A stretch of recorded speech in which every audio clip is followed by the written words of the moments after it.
deuxième question. Étudie les variations de f, puis dresse son tableau de variations. Nous avons étudié, étudions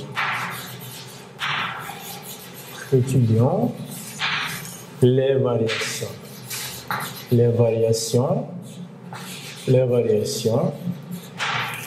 Étudions les variations de f. Puis dressons son tableau de variations. Bien, on nous demande d'étudier les variations de f, puis de dresser son tableau de variations. Donc, nous avons déjà simplifié f, on a deux fonctions. Et on sait que la fonction f est égale à x carré plus 4x plus 5 sur x plus 2.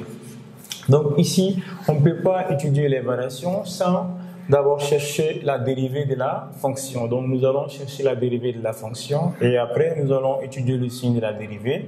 Et après le signe de la dérivée, nous allons dresser le tableau des variations. Donc ici, on va d'abord chercher la dérivée. On met f' de x. Donc ici, nous avons une fonction rationnelle et on a u sur 2.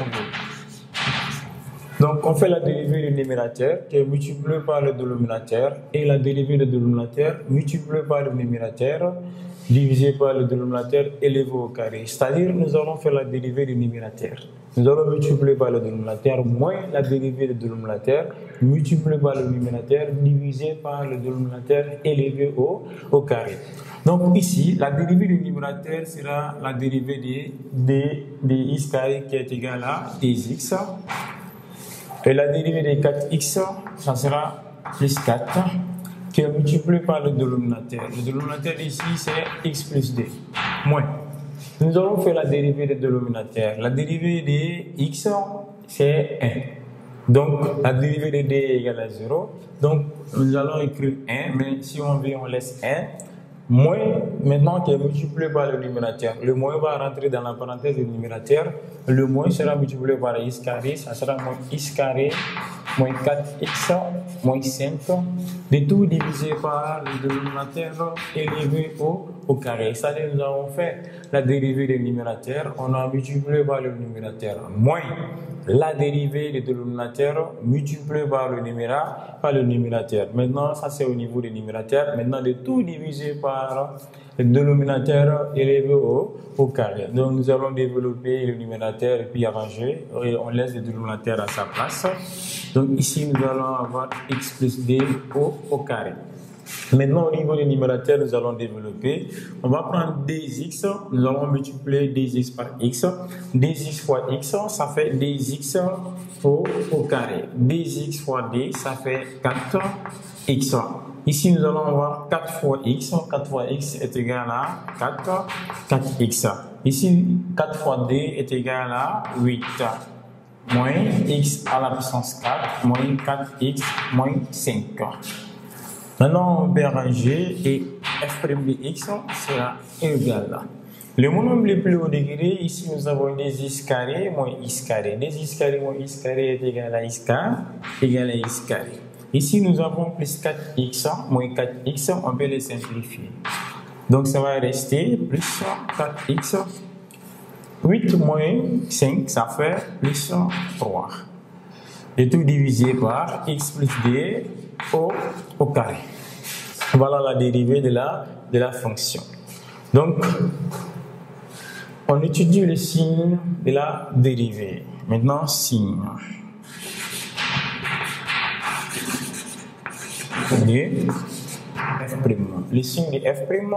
Pour avoir le signe de f', nous allons dire pour tout x élément du domaine de définition, on a x plus d au carré est strictement supérieur à 0, alors le signe de f' dépend du numérateur. Alors le signe de f' dépend du numérateur. Donc le numérateur ici c'est x carré plus 4x plus 3 égale à 0.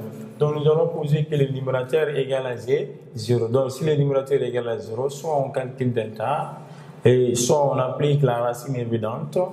Donc on va dire que A égale à 1, B égale à 4, C égale à 3. On peut appliquer la racine évidente parce qu'on voit que 1 moins 3, 1 moins 4, ça fait moins 3. Moins 3 plus 3, ça fait 0. X1 égale à moins 1 et XD est égal à moins 3. Mais on va aller avec delta. Et on sait que delta égale à B carré moins 4A à C. Donc le B ici c'est 4 au carré, ça fait 4 carré moins 4 facteur de A facteur de C. Donc 4 au carré ça fait 16. 4 fois 3 ça fait 12. Donc 16 moins 12 va nous rester 4 qui est supérieur ou égal à 0. Et ici nous allons avoir racine de delta qui est racine carrée de 4 qui est égal à 2. Donc on va chercher x1 et x2. Donc x1 sera égal à moins b moins racine carrée de delta sur 2a. Et nous allons remplacer les choses par leurs valeurs. On a b, on a delta, on a 2a. Et ici, nous allons avoir moins. La valeur de b, c'est 4. On va avoir moins 4. Racine carrée de delta égale à 2. A égale à 1. 2 fois 1, ça fait 2. Donc, moins 4, moins 2, ça fait moins 6. Moins 6 sur 2, ici, ça sera moins 6 sur 2, qui est égal à moins 3. Voilà la valeur de x1. Et nous allons chercher x2. x2, c'est moins b plus 1. Moins b plus racine de delta sur 2a. Donc la valeur de x2 égale à moins b plus racine de delta sur 2a. Et on va avoir moins b. La valeur de b c'est moins 4 plus 2 sur 2 fois 1 qui est égal à 2. Moins 4 plus 2 est égal à moins 2. Donc x2 sera égal à moins 2 sur 2. Moins 4 plus 2 ça va rester moins 2. Moins 2 sur 2 ça va rester moins 1. Donc xd égale à moins 1 et on va faire le tableau du signe. Ici nous allons avoir x, on va avoir f', moins infini. D'abord on a trouvé moins 3 et après on a moins 2. On met des traits au niveau du moins 2 car c'est le dénominateur et après nous avons moins 1. Et après moins 1 on a plus infini. Donc f' s'annule ici et ici. Donc on met le signe de A à l'extérieur et le signe contraire de A à l'intérieur. Le signe de notre A est positif parce qu'on voit que c'est 1 est positif, le plus, le moins et le moins. Le signe de A à l'extérieur et le signe contraire de A à l'intérieur. Donc on va faire maintenant le tableau.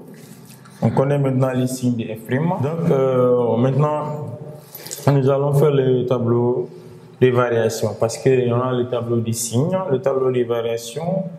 On va dresser le tableau en mettant x et f'.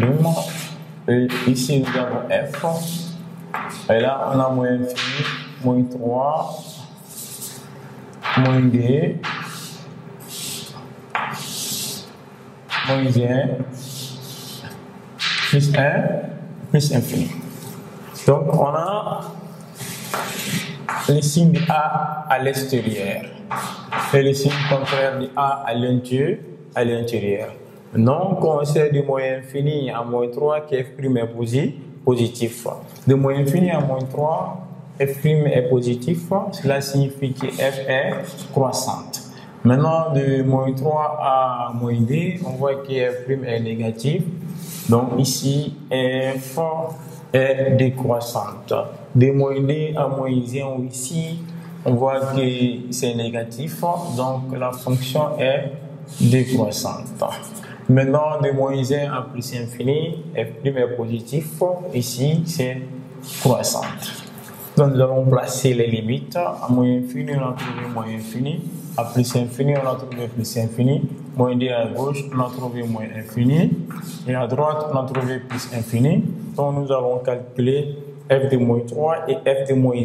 Donc, f de moins 3, c'est-à-dire que nous allons remplacer tous les x par moins 3 dans l'expression de f de x.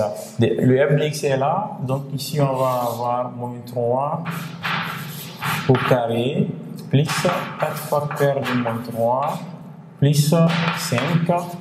Le tout sur moins 3 plus 2. Donc, f de moins 3 sera égal à moins 3 au carré, ça fait 9. 4 fois moins 3 va nous donner moins 12 plus 5. Ici, ça va rester moins 1.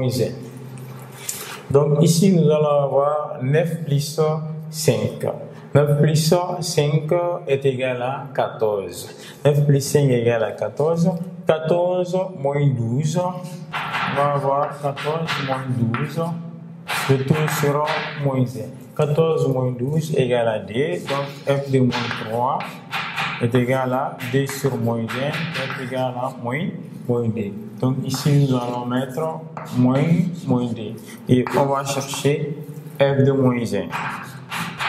F de moins 1, c'est-à-dire nous allons remplacer tous les x par moins 1. Donc, c'est-à-dire on va avoir moins 1 au carré plus 2 facteurs de moins 1 et plus 4 facteurs de moins 1 plus 5 sera moins 1 plus 2. Donc, f de moins 1 sera égal. Moins 1 au carré, ça fait 1. 4 fois moins 1, c'est moins 4 plus 5. Sur moins 1 et ça va rester 1. Donc là, nous allons avoir 1 plus 5. 1 plus 5 va nous donner 6.